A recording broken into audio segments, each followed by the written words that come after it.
जय जिजाऊ, जय शिवराय, जय भीम।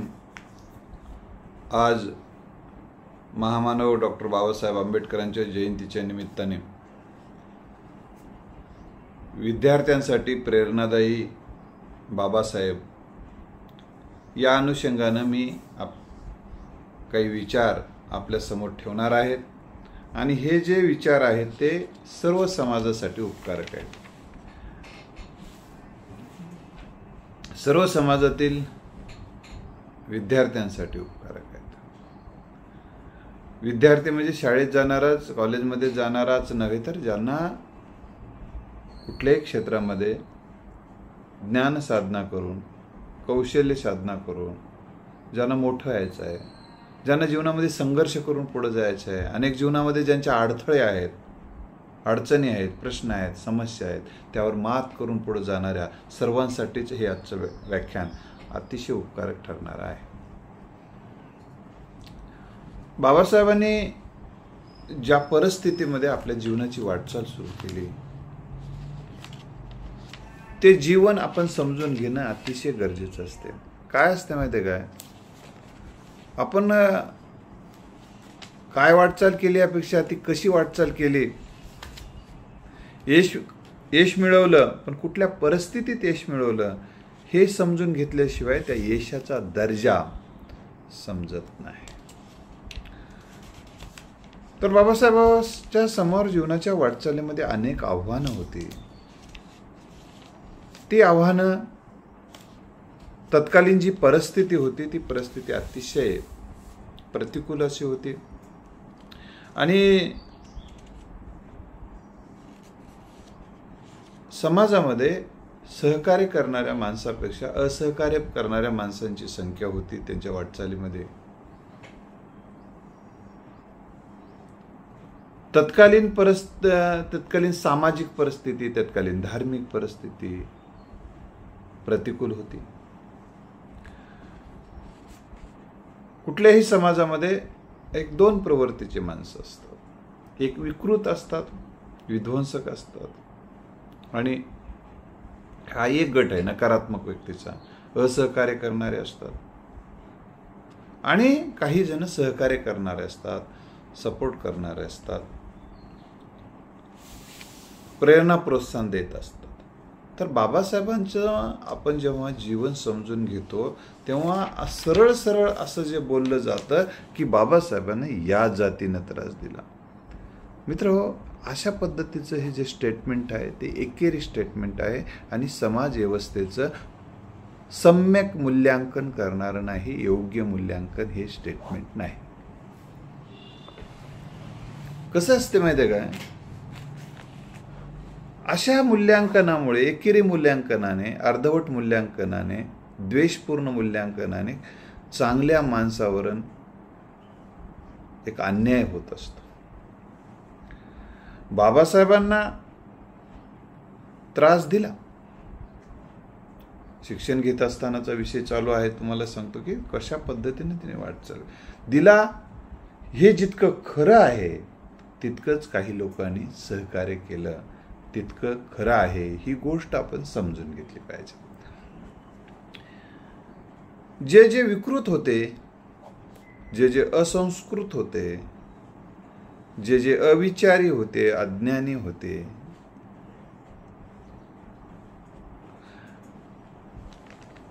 ज्यांच्या डोक्यामध्ये विषमतेचं विष, विषमतेचं शेण भरलेलं होतं,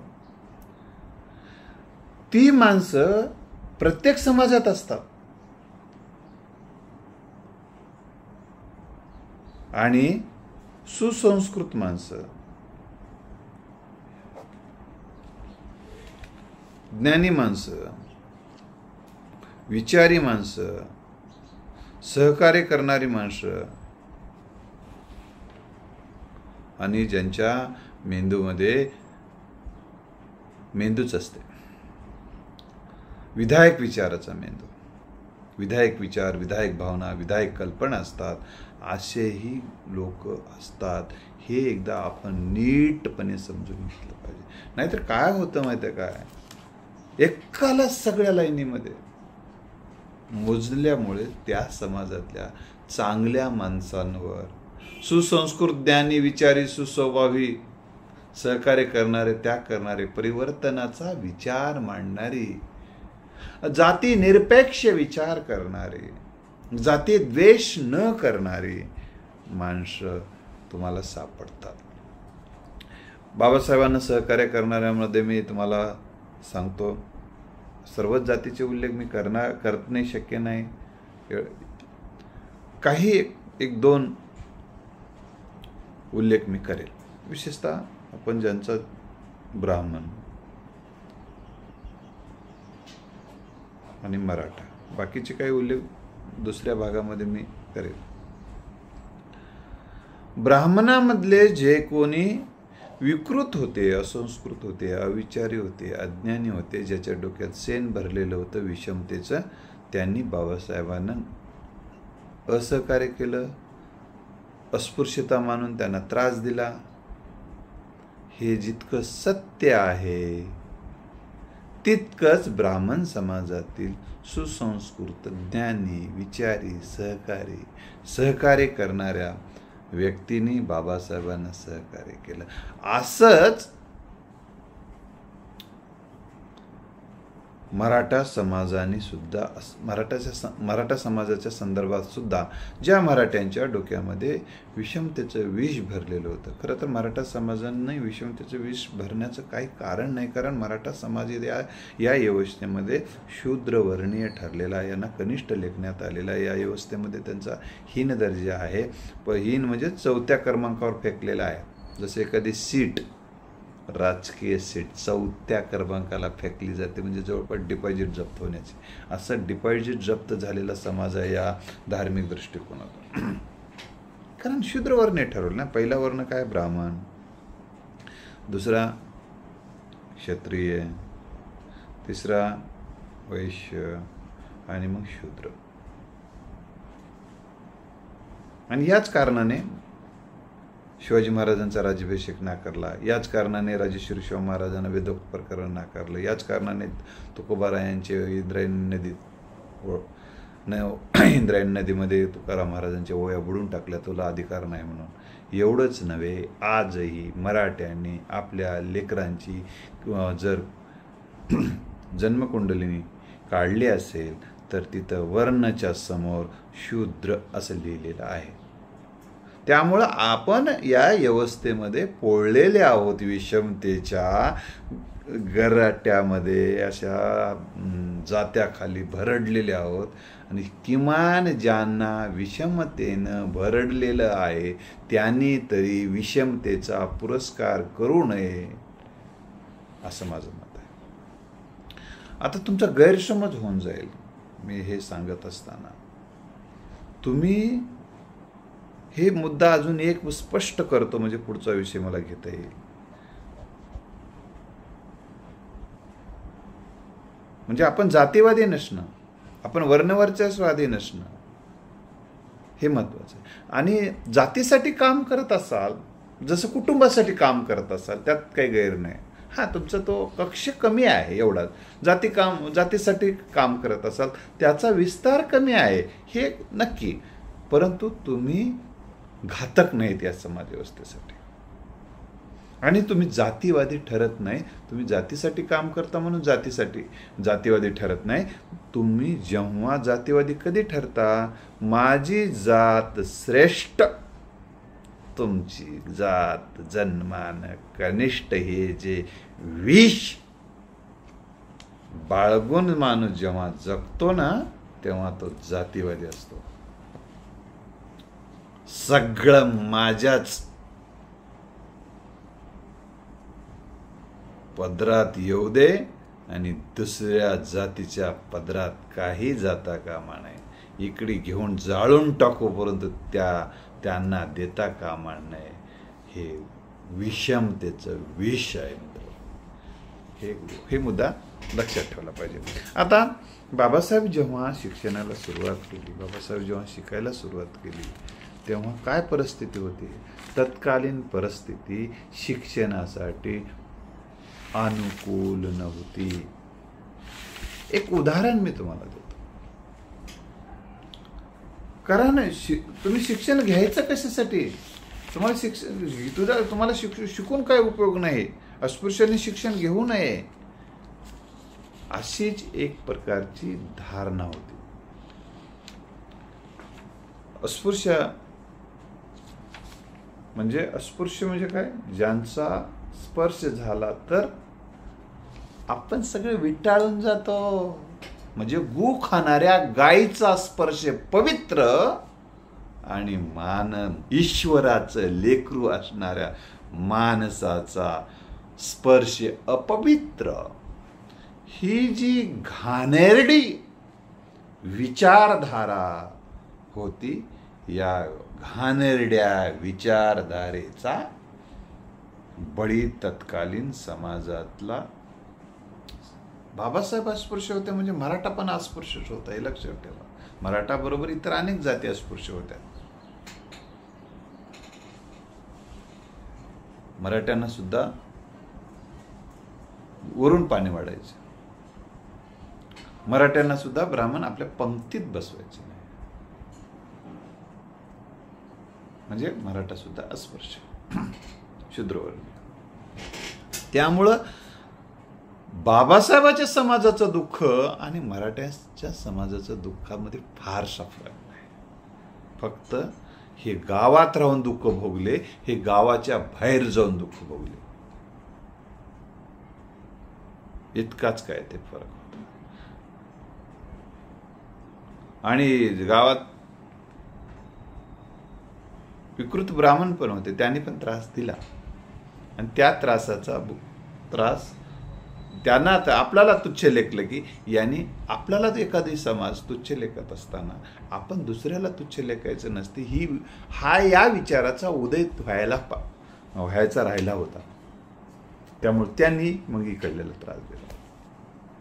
अशा सिच्युएशनमध्ये बाबासाहेब शिकत होते. आणखी कसे अस्पृश्यतेचे चटके गावात तर होतेच तत्कालीन.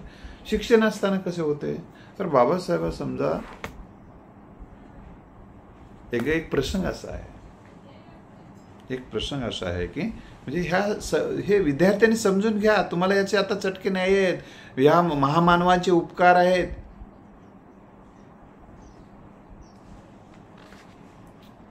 या देशामध्ये इंग्रज आले, त्यांचे उपकार आहेत, त्यांनी शिक्षण सुरू केलं, त्यांचे उपकार आहेत. शिक्षण हे आधुनिक शिक्षण आपण जे आता शिक्षण घेतो याची सुरुवात ब्राह्मणांनी नाही केली. ज्यांच्याकडे नेतृत्व होतं ना, त्यांनी नाही केली. म्हणजे त्यातल्या अनेकांनी विरोध केला. ही वस्तुस्थिती आपण लक्षात ठेवली पाहिजे. म्हणजे विरोध करणारे ब्राह्मण हा शब्द जेव्हा मी वापरतो, एक लक्षात ठेवायचं, विषमतावादी पोषक जे ब्राह्मण आहेत ते विकृत ब्राह्मण असं त्याचा अर्थ समजायचा. आणि जे समतावादी ब्राह्मण आहेत ते त्यांना मी वंदन करतो. समतावादी ब्राह्मण, सहकार्य करणारे ब्राह्मण. अब्राह्मणाने शिक्षण घेणं हे तेव्हा कल्पना अधार्मिक वाटायची. म्हणजे धर्मावरचं संकट वाटायचं. स्त्रियांनी शिक्षण घेणं आणि अस्पृश्यांनी शिक्षण घेणं, शूद्रवर्णीयांनी शिक्षण घेणं किंवा ब्राह्मण सोडून बाकीच्यांनी शिक्षण घेणं. कारण ज्ञानाचा अधिकार फक्त आम्हाला आहे, तुम्हाला नाही. तुम्ही लढाया करा, बाण घ्या अंगावर,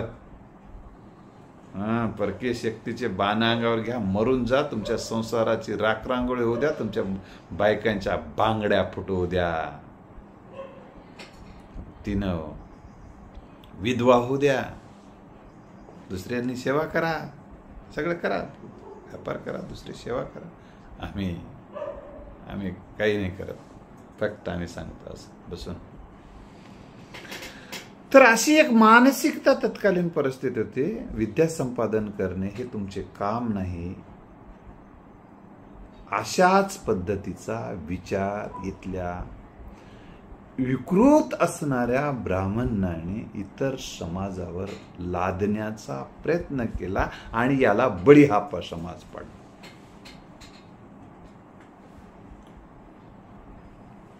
हे आपण लक्षात ठेवू. त्याचे एक उदाहरण इथं धनंजय कीरांच्या ग्रंथामध्ये दिलेला ते मी सांगतो की साताऱ्याच्या छत्रपतींवर सुद्धा या विषमतेचा धाक होता, म्हणून ते दिवसा शिक्षण न घेता ते रात्री रात्री जर कोणी दिवसा जर कोणी शिकताना बघितले तर थैथयाट. कसला थैथयाट? धर्म बुडाला हे दुसरे शिक्षण घ्यायला लागले.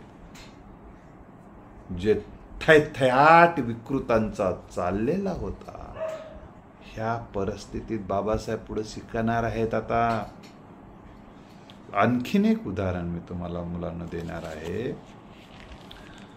1820 साली ब्रिटिशांनी पुण्यातील ब्राह्मणाकरिता एक संस्कृत पाठशाळा सुरू केली होती. मग त्यांना लक्षात आलं ब्राह्मणांच्या बाबा किंवा काही इंग्रज अधिकाऱ्यांच्या की बाबा इतरांनी द्यायला पाहिजे शिक्षण, काय फरक पडतो देत. त्या इंग्रजांनी अधिकाऱ्यांनी म्हटलं बाबा इतरांनी आपण शिक्षण देऊ. ब्राह्मणेतर सुद्धा हिंदूच आहेत ना. गर्व से कहो हम हिंदू आहे. कसं गर्व से कहो हिंदू आहे? तुला त्याला समतेनं वागवतच नाहीस, त्यामुळे तर अनेकांनी धर्म सोडला. इंग्रजांनी मग यांना शिक्षण देण्याचा विचार मांडला, ठरवला. तत्कालीन विकृतांनी मनोवाद्यांनी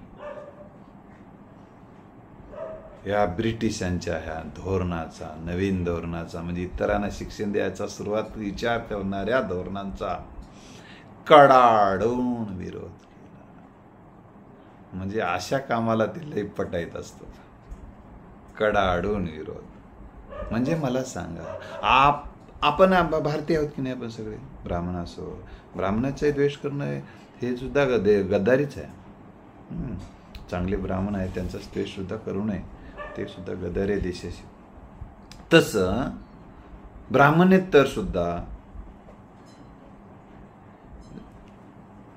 जे शिकू इच्छितात, जे पुढे जाऊ इच्छितात, त्यांना अडथळे आणणं, त्याला शिकू न देणं, त्यांना जातीच्या वर्णाच्या नावानं, लिंगाच्या नावानं द्वेष करणं हे देशद्रोह आहे. कारण आपल्याच बांधवाचा द्वेष करणं देशद्रोह असतो, कारण देशाचं बांधव ना ते. आणि मग या धोरणाचा निषेध म्हणून जवळजवळ सर्वच विकृत ब्राह्मण अध्यापकांनी राजीनामे दिले. मग ही एवढी भीती आहे बाबा, आणि तत्कालीन ब्राह्मणच होते शिकवायला. मग ह्या भीतीपोटी दहशत बघा, कसला बहिष्कार आहे, कसलं डोकं आहे ते. त्या डोक्यामध्ये मेंदू आहे का? विष आहे, विष, निवळ विष आहे. आणि ती मेंदू असला तरी विकृत आहे. या भीतीपोटी ब्रिटिशांनी सुद्धा बहुजन हितासाठी काही करण्यासाठी सुद्धा धजत नसत. यामुळे आपल्या देशाचं फार मोठं नुकसान या मनोवादी विकृतीने केलेलं असल्यामुळे त्यांना देशाचे दुश्मन म्हटले गेलेलं आहे. हा शब्द प्रयोग केले गेलेला आहे. तुम्ही जेवळकर जयदेव वगैरे हे सगळं बघितल्यानंतर लक्षात येईल हा संदर्भ. देशाचे दुश्मन नावाचं पुस्तक पण तुम्ही बघू शकता. आता त्यामध्ये अजून एक तुम्हाला मी सांगतो की ममो कुंटे हे संदर्भ हा ग्रंथ आहे. कोणाला बघायचा असेल तर बघा. या ग्रंथातला संदर्भ द्यायला त्याने काय सांगा हंटर समिती पुढे. हा माणूस साधा नाही. या माणसाला समाजसुधारक म्हटलं जातं, पंडित म्हटलं गेलं. असा माणूस आहे. तुम्हाला हंटर समितीसमोर काय सांगितलं असेल वाटेल तर असं सांगितलं असं वाटेल, माझे भारतीय बांधव, माझ्या भारतीय बांधवांना इंग्रजांनो शिक्षण द्या, त्याच्या प्रगतीचे वेगवेगळे मार्ग करा म्हणून हंटर आयोगाकडे ते गेले असतील का? तर त्याने हंटर समितीकडे काय म्हटलं याचा संदर्भ इथं धनंजय कीराणी दिलेला आहे. अस्पृश्यांना सरकार शाळेत प्रवेशाविषयीच्या अनुषंगाने कोणते लिहितात, म्हणतात ही मागणी कुठं, जे शाळेत आणण्याची जी मागणी आहे ना, अयोध्या म्हणण्याची, ही मागणी इंग्रज अधिकारीनी अव्यवहारी, ज्याला व्यवहार कळत नाही याला व्यवहार कळते, याचा शेण भरले याच्या डोक्यामध्ये, याला व्यवहार कळालाय, याने अव्यवहारी एकदेशीय समाजसुधारक यांची आहे. स्वतःला जे समाजसुधारक समजत होते ना तत्कालीन, जे बहुजनांच्या कल्याणाचा विचार करणारे, ते अव्यवहारी कुंटे म्हणतात, मी म्हणत नाही. ती निराधार आणि अनाठाई अशी ही चळवळ आहे त्यांची. बघा कसा बुद्धीचा वापर दुसऱ्याच्या विनाशासाठी करणारी अवलाद कशी होती, कशी पूजा कराल, कशी पूजा करा वाटल. अशा परिस्थितीमध्ये इंग्रज आणि ख्रिस्ती समाज सुधारक इथं शिक्षण देऊ इच्छित होते, सेवा करू इच्छित होते, काही आरोग्य सेवा करू इच्छित होते काही. आणि त्यामुळे काय झालं माहिती आहे का, या सगळ्या परिणाम काय झाला, अरे वा ख्रिश्चन चांगले आहेत बाबा, किती वा आपल्याला शिक्षण घेऊ देतात आणि आपल्याला सेवा करतात, आपलंच समजतात आणि चर्चमध्ये जायला परमिशन आहे. मग आता आपण मग ख्रिश्चन धर्म स्वीकारला पाहिजे म्हणून अनेकांनी, विशेषतः ब्राह्मणांनी सुद्धा ख्रिश्चन धर्म स्वीकारला. अनेकांनी ख्रिश्चन धर्म स्वीकारलेला आहे. या देशातील जी ख्रिश्चन कम्युनिटी दिसते ती ही ख्रिश्चन कम्युनिटी ही एकदेशीय आहे. त्यातली बहुतांशी काहीच होते ते गेले, इंग्रज म्हणून जे आले ते समाजसुधारक आले ते काही मरून गेले तत्कालीन व्यवस्थेत. आणि काय बघा, पोर्तुगीज गोव्यावर किती वर्ष लोकांनी ठेवलं, त्यांना 400 वर्षापेक्षा जास्त. तर ते सेवा हे मूल्य घेऊन जगत होते, शिक्षण देऊ इच्छित होते, रेल्वे काढू इच्छित होते, टपाल व्यवस्था सुरू करू इच्छित होते,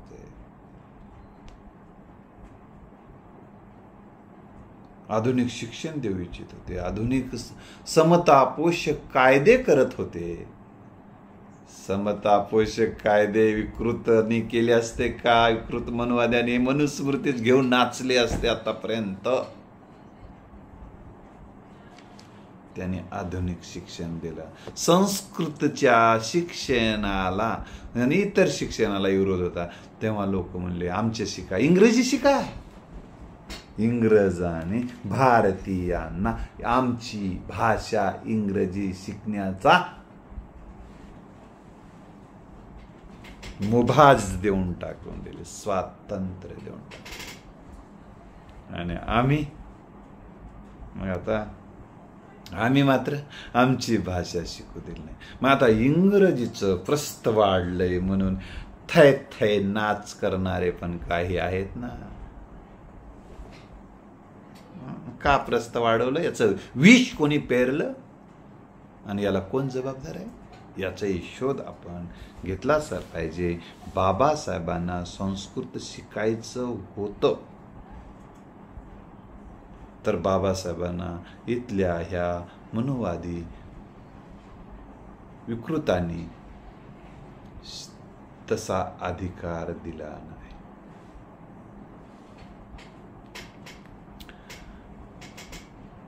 अजून एक प्रश्न आहे.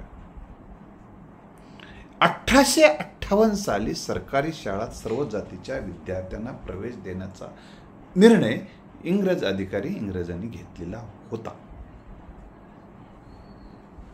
पण तेव्हा थैथयाट ज्या शाळा हे आज्ञापत्र मानत नाहीत इंग्रजाचं, त्यांना आम्ही अनुदान देणार नाही अशाही स्वरूपाचा विचार, अशाही स्वरूपाचं द्यायचं की नाही आम्ही ठरवू, असाही निर्णय त्यांनी घेतलेला होता. तेव्हा सुद्धा थैथयाट झाला. बघा इंग्रजांचं किती मस्त धोरण आहे किंवा सगळ्यांना शिक्षण देण्याचं. 1858 इकडे या प्रसंगी शाहू महाराजांची आठवण येते, या प्रसंगी महात्मा फुल्यांची आठवण येते, सावित्रीबाई फुलेंची आठवण येते, विठ्ठलरामजी शिंदेंची आठवण येते. कारण ही इतरांना शिक्षण देण्याचा विचार, ही ज्यांचे नावं घेतलं, सयाजीराव गायकवाडांचा, महाराजांचा विचार, असे अनेकांचे विचार नावं मला घेता येतील. तर हे मात्र सर्वांना शिक्षण दिलं पाहिजे. जो कोणी शिक्षण देणार नाही त्यांना दंड लावण्याचाही दंडक शाहू महाराजांनी घेतला, निर्णय घेतला. शाहू महाराजांनी, छत्रपती शाहू महाराजांच्या गादी आहे मराठी माणसाची आणि या देशाची अस्मिता आहे. त्या अस्मितेवर हल्ले करण्याचं काम काल परवाच्या दिवशी झालं बघा. आता त्यांना द्या मत, तुम्ही द्या. विषमतेवर हल्ले करणाऱ्या आणि मनोवादी व्यवस्थेचे सुद्धा व्हा, त्यांना बसवा सत्तेत. वा रे वा तुमची बुद्धी. तर मित्रो, शाहू महाराज, महात्मा फुले यांनी फार मोठा त्याग करून शिक्षणाची सुरुवात केली. अशा परिस्थितीत बाबासाहेब शिक्षणाचा विचार करणार आहेत, ही गोष्ट आपण लक्षात ठेवा. पण इंग्रजांनी बाबासाहेबांना आपल्या लेकराला शिक्षण का द्यावं वाटलं, हे महत्त्वाचं आहे. घरामध्ये सुद्धा शैक्षणिक वातावरण असणं, शिक्षणाचं महत्त्व असणं, कळलेलं असणं, ही सुद्धा कधी गोष्ट कळते, ती माणसं शिक्षणाच्या सहवासात आल्यावर कळेल ना. शिक्षणामुळे काय प्रगती होते हे लक्षात आल्यावर ना. मग बाबासाहेबांनी आपल्या लेकराला शिक्षण द्यावं असं त्यांना का वाटलं, याचाही विचार आपण करूया. बाबासाहेबांचे आजोबा मालोजी सकपाळ जे सुरुवातीचं आडनाव आहे, ते लष्करामध्ये शिपाई म्हणून काम करत होते आणि लष्करामध्ये शिक्षणाची व्यवस्था होती. तिथं काही हेच घुसत नव्हते, शेंडीवाधारी विकृत. वडील रामजी हे तिथं मात्र थोडं शिक्षणासाठी ते बंद व्हायचं असायचं, तिथं हे काही घुसले नव्हते. देशाच्या सीमेवर किती आहेत याचे शोधा, मनोवादी किती असतील. आणि वडील रामजी सकपाळ हे बाबासाहेबांचे, हे सुद्धा सैन्यामध्ये नोकरीस होते. छावणीमधून त्यांनी शिक्षण घेतलं आणि हे शिक्षण घेत असताना मग तत्कालीन लोक शिकवायला सुद्धा लागायचे. मग त्यांनी शिक्षण तिथंच घेतलं आणि त्याच ठिकाणी ते शिक्षक झाले, मुख्याध्यापक झाले, पुढे वेगवेगळ्या ह्याच्यावर मेजर, सुभेदार पर्यंत गेले. बघा, शिक्षणाने आपण एवढ्या मोठ्या पदावर जातो, नाही तर सेवकच राहिलो असतो किंवा खालच्याच पदावर राहिलो असतो, अशी याची जाणीव झाली. शिक्षणामुळे माझ्या जीवनात उन्नती झाली, हे खुद्द वडिलांनी बाबासाहेबांच्या जाणलेलं होतं. मग वडिलांनी हे जाणल्यामुळे बाबासाहेबांसाठी खस्ता खाऊन शिक्षण देण्याचा विचार केला. ही गोष्ट आपण लक्षात ठेवली पाहिजे. बघा, इंग्रजाची दृष्टी म्हणजे, मी इंग्रजांच्या सगळ्याच ध्येय धोरणाचं समर्थन करत नाही. जे काही चांगलं केलं त्याचं घेतो, नाही तर काही जणांच्या किडा वळवळेल. बघा, इंग्रजाचं समर्थन चाललंय बाबा. आता काय खरं नाही रे, आता काय नवं, पुन्हा इंग्रज येतात की काय काय आपल्या देशात. अशा पद्धतीची कोणाच्या तरी खाली जाळ उठू शकतो. म्हणून हे केलं किंवा ज्यांनी जे चांगलं निर्णय घेतलाय तेवढ्याबद्दल बोलायलो दुसऱ्या त्यांच्या जाचक याच्याबद्दल मी नाही बोलत इथं. हे लक्षात. चांगल्याला चांगला आणि वाईटाला वाईट म्हटलं पाहिजे. मी हे सांगत होतो की त्यांनी तिथं जे प्रौढ नातेवाईक राहायचे त्या लष्करी छावणीमध्ये, त्या ज्या सैनिक असतील किंवा अन्य लोक जे काम करायचे, त्यांच्या प्रौढ नातेवाईकाला रात्रीचं शिक्षण देण्याची पण व्यवस्था तत्कालीन व्यवस्थेमध्ये करण्यात आली. लक्षात आलं. आणि यामुळं याचा फायदा रामजी सपकाळ यांना झाला. ही गोष्ट आपण लक्षात ठेवली पाहिजे. आणि मग त्यांनी पुढं एक परीक्षा उत्तीर्ण झाली. रामजी सपकाळ पुण्यातील पंतोजी शाळेतील परीक्षा उत्तीर्ण होऊन ते रामजी शिक्षक झाले, मुख्याध्यापक झाले, सुभेदार झाले, मेजर झाले, असं मी तुम्हाला सांगितलं. बाबासाहेब महू येथील लष्करी छावणीत जन्माला आले. कधी? 14 एप्रिल हा दिवस बाबासाहेबांचा जन्मदिवस आहे. छावणीत जन्माला आलेला हा वाघ आहे, लक्षात ठेवा. जसं छत्रपती शिवराय हे गडावर, शिवनेरी गडावर जन्माला आलेला छावा.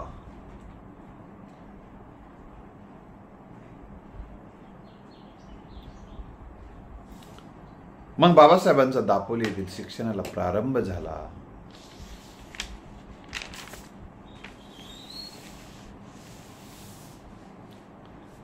आता शिक्षण घेत असताना बाबासाहेबांना काही कटू अनुभव आलेले होते.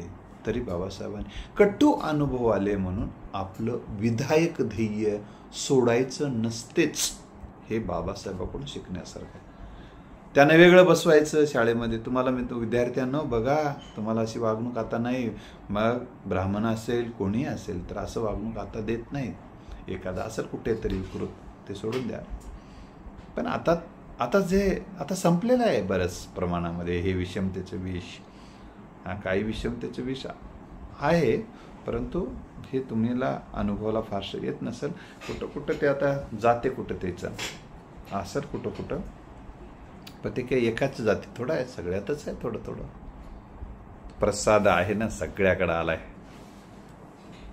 तर मित्र, मग अस्पृश्यता शाळेत वेगळं बसवण्यात येईल. बाबासाहेबांच्या पुस्तकाला, वयाला सुद्धा हात लावलं जायचं नाही तेव्हा तत्कालीन विकृत अध्यापक.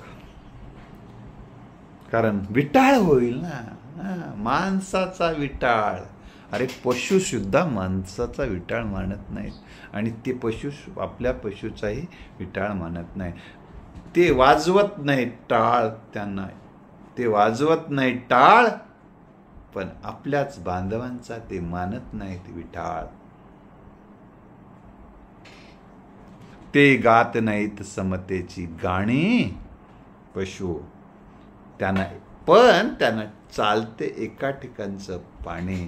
म्हणजे पशूंना सुद्धा कळत होतं की आपल्या बांधवांना एकत्र पाणी पिऊ द्यावं, त्यांचा विटाळ मानू नये. म्हणजे आपण त्यांची बुद्धी कसं म्हणतो, पशूंची बुद्धी कशी छोटी असते म्हणतो, त्यांना काही कळत नाही म्हणतो. यांच्यापेक्षाही, पशुपेक्षाही हीन बुद्धीचे माणसं या देशात वावरले आणि संस्कृतीच्या नावाखाली वावरले.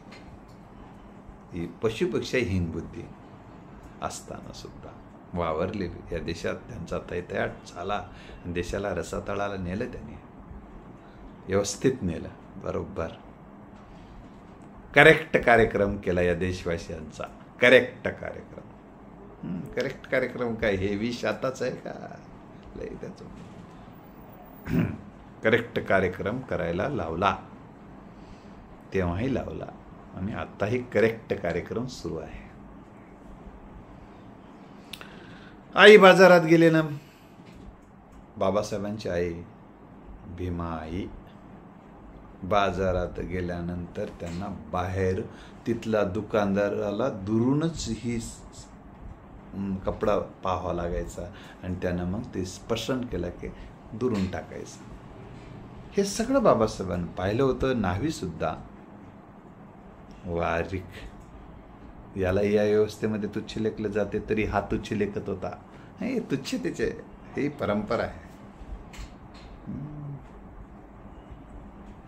कसा फैलाव होते असं खाली खाली खाली झिरपत. विकृतीचं झिरपा सिद्धांत होय. कृतीचा न्हावी सुद्धा कटिंग करू नये अशी अवस्था होती. तेव्हा बाबासाहेबांची बहीण, त्यांची नातेवाईक त्यांची कटिंग करायची.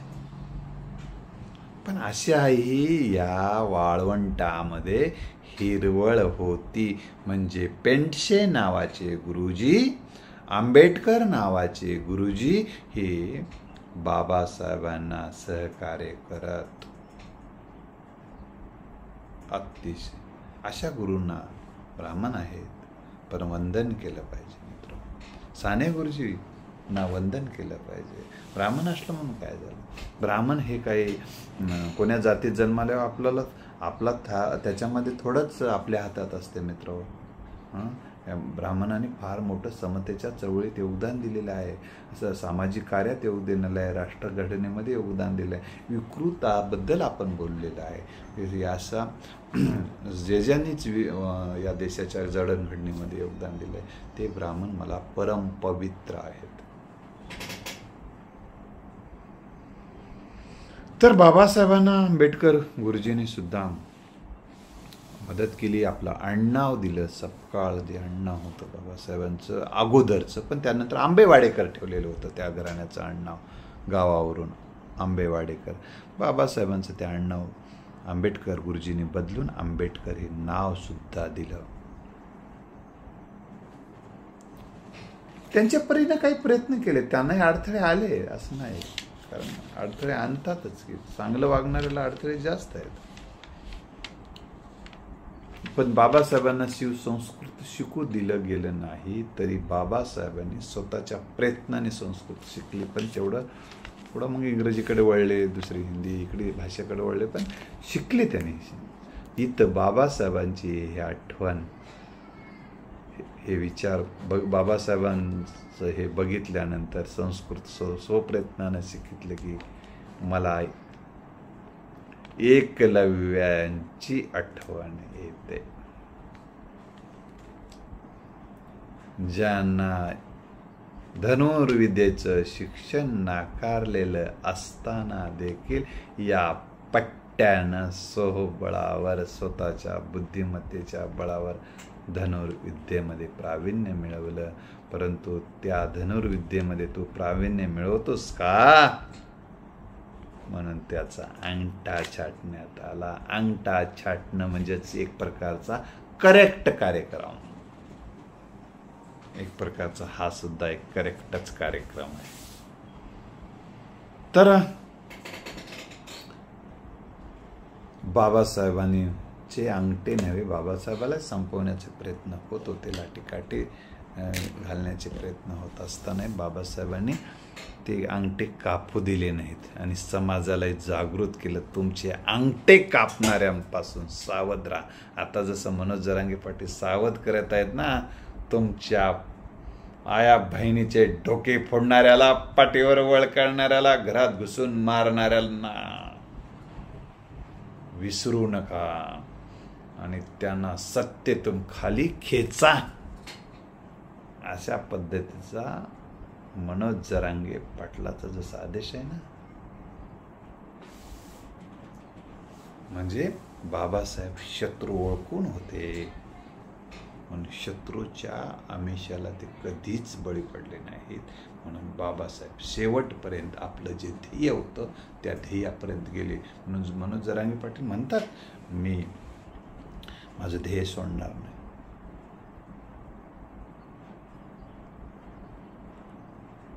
एकदा बाबासाहेबांना एक शिक्षक म्हणाले, अरे तू म्हार, तुला शिकून काय करायचं? तू म्हार, तुला शिकून काय करायचं? तू आपला शाळा सोडून जा.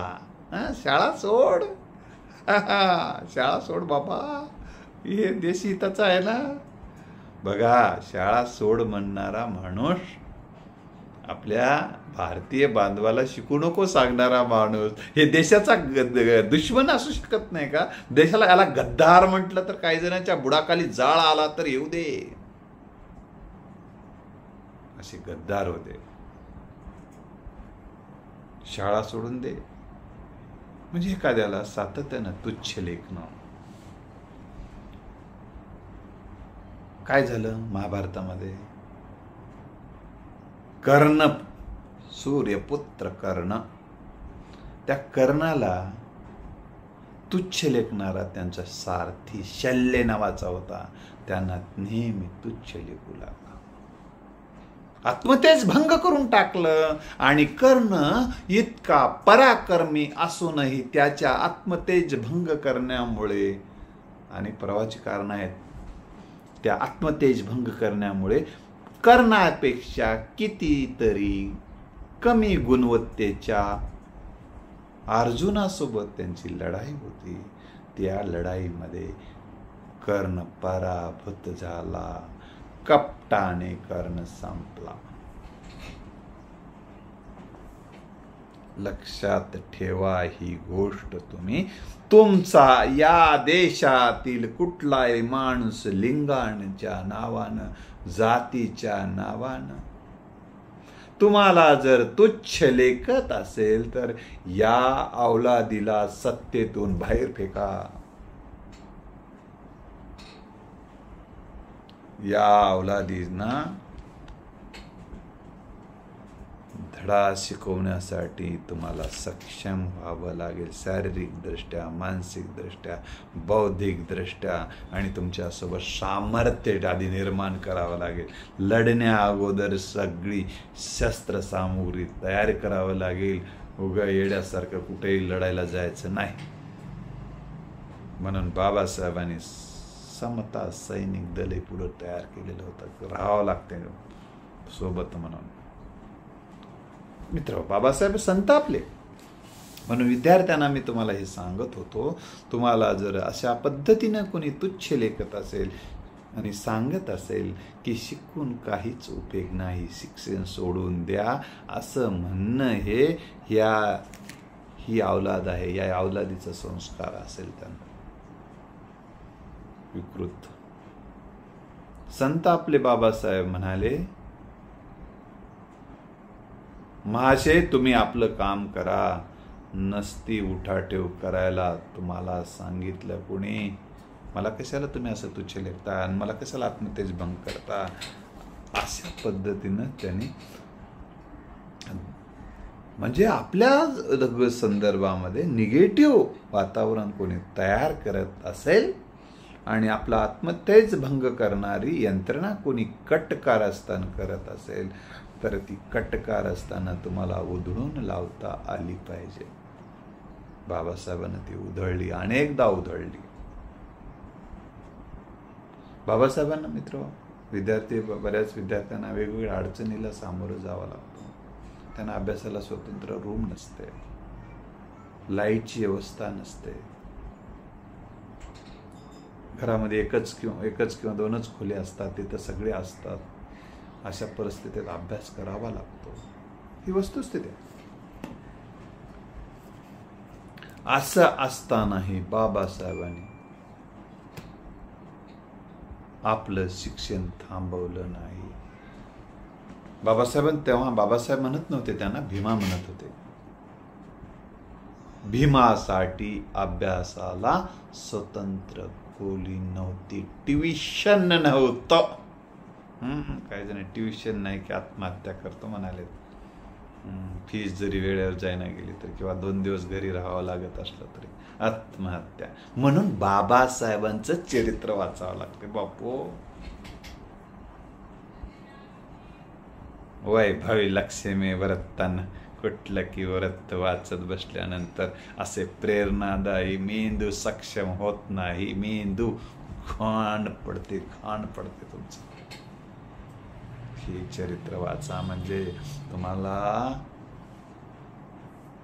शिक्षण क्षेत्रामध्ये ज्यांना ज्ञानाच्या क्षेत्रात उंचीवर जायचं असेल तर बाबासाहेबांचं असं चरित्र वाचा.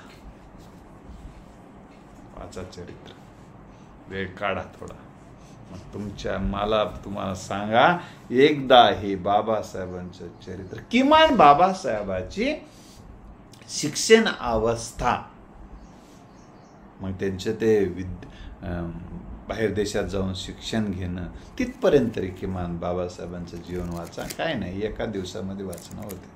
पूर्ण जीवन सुरुवातीपासून तिथपर्यंत जरी वाचलं तरी 2-4 तास काढलं तरी एवढं वाचणं होते. त्याला काही जास्त वेळ लागणार. तुमचं जीवन बदलून टाकेल, जीवन बदलून टाकेल. मी तुम्हाला बॉन्डवर लिहून देतो, बॉन्डवर 18 तास अभ्यासाची प्रेरणा देणारा हा महापुरुष आहे. आणि हे आपल्या देशाचं सर्वोत्तम भूमिपुत्र आहे. जसे सर्वोत्तम भूमिपुत्र तथागत गौतम बुद्ध आहेत. सर्वोत्तम भूमिपुत्र छत्रपती शिवराय आहे. राजश्री शाहू महाराज आहेत. महात्मा बसवेश्वर आहेत. साहित्य सम्राट अण्णाभाऊ साठे आहेत. 1.5 दिवस या व्यवस्थेनं त्यांना शाळेत शिकू दिलं नसेल तरी साहित्य सम्राट झाले. त्यांच्या विचाराचा सुगंध रशियापर्यंत, मॉस्कोपर्यंत गेला आणि तिथून बोलावणं आलं विमानानं. या देशातून त्यांना तिथपर्यंत नेलं. विद्वतेचा कसा सुगंध पसरतो हे या महापुरुषाने दाखवलेलं आहे. तर बाबासाहेबांबद्दल मी सांगत होतो, एकाच खोलीमध्ये झोपणं, तिथंच जेवण, तिथंच अभ्यास, असं सगळी एक बकरी पण होती, एक बकरी होती. अशा परिस्थितीत बाबासाहेबांचे वडील अशा पद्धतीने शिक्षण चालवताना बाबासाहेब लवकर झोपायचे आणि मग बाबासाहेबांचे वडील जागा राहायचे. मग रात्री जवळपास 2च्या सुमारास बाबासाहेबांना उठवायचे. बाबासाहेबांची झोप झाली की मग त्यानंतर बाबासाहेबांचं पुढं अभ्यास सुरू व्हायचा. हे प्राथमिक अवस्थेतलं सांगतोय. बाबासाहेबांना 18 तासाचा अभ्यासाचा अजून पुढं सुरुवात व्हायची होती. अजून पहाटे 5पर्यंत बाबासाहेब पुन्हा अभ्यास करायचे. मॅट्रिकची परीक्षा बाबासाहेब उत्तीर्ण झाले. बाबासाहेब हे मॅट्रिकची परीक्षा उत्तीर्ण झाले. तत्कालीन परिस्थितीमध्ये बाबासाहेबांना 720 पैकी 882 गुण प्राप्त केल्याचे या ग्रंथामध्ये लिहिलेले आहे. पण तत्कालीन ही गोष्ट क्रांतिकारक होती. त्यांचं पास होणं, सत्कार समारंभ 10वीचा विषय चालू आहे, अजून पुढं आहे. सत्कार समारंभ झाला. अध्यक्ष होते समाज सुधारक सीताराम बोल. प्रमुख उपस्थितीमध्ये होते गुरुवर्य कृष्णाजी अर्जुन केळुस्कर, ज्यांनी तथागतांचं चरित्र लिहिलं. बाबासाहेबांना ते भेट पण दिलं.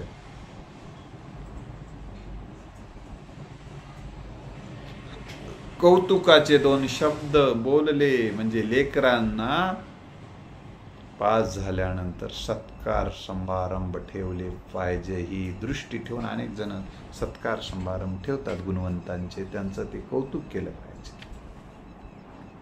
कारण यातून विद्यार्थ्यांना प्रेरणा मिळते. तर आपण आज 10वी पर्यंतचा प्रवास अस्पृश्यतेवर, वेगवेगळ्या अडचणीवर, अडथळ्यावर बाबासाहेब 10वी पर्यंत आले. 10वी नंतरचा बाबासाहेबांचं शिक्षण कसं झालं? बाबासाहेबांचं 10वी नंतर लग्न झालं तरी त्यांनी शिक्षण कसं चालू ठेवलं? आपलं घर कसं सांभाळलं? एवढ्या डिग्र्या कशा मिळवल्या? त्या काळामध्ये कशी कठोर साधना केली? दुसऱ्या देशात कसे गेले? कोणी सहकार्य केलं? तिथं कसे अनुभव आले? आणि बाबासाहेबांचं व्यक्तिमत्व कसं उजळलं? या अनुषंगानं दुसऱ्या भागात आपण बघणार आहोत. मी या ठिकाणी पुन्हा एकदा बाबासाहेबांना अभिवादन करतो आणि तमाम भारतीयांना